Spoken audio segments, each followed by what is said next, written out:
First tonight at 10, we go to Sand Springs. A Charles Page High School assistant principal has been named Oklahoma Assistant Principal of the Year. He's being recognized for helping shrink long-term suspension by upwards of 80%. 2 News Oklahoma's Jeanette Quesada sat down with Tim Ray today to talk about the program he launched 3 years ago and the huge difference it's making.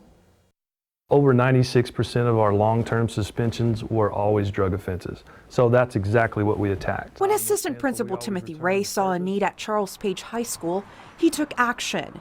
3 years ago, he launched We Always Return with Purpose, a program designed to reduce the number of drug and alcohol-related suspensions on his school's campus. We would have anywhere between 18 and 24, let's say, per year on average.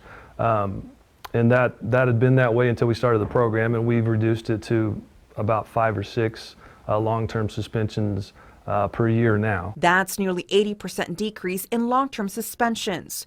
But Ray says he sees real success when he looks at what happens after each student completes the WARP program. He says so far, less than 5% of those students end up back in suspension. He says it's because they have a solid support system.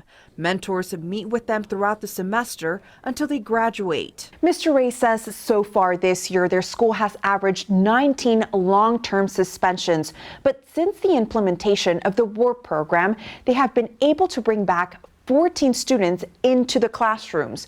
That would be these 4 tables right here. Here's how it works. Students go through a 2-day course, develop a SMART goal, and return to the classroom in 2 weeks rather than 9.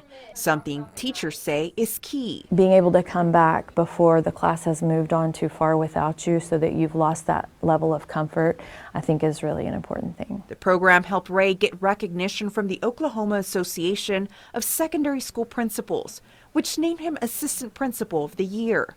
But Ray says the recognition belongs to his fellow educators. It's been really great because we're able to recognize our teachers and how much grace they're willing to give us to work with students as we intervene. In Sand Springs, Jeanette Quesada, 2 News Oklahoma.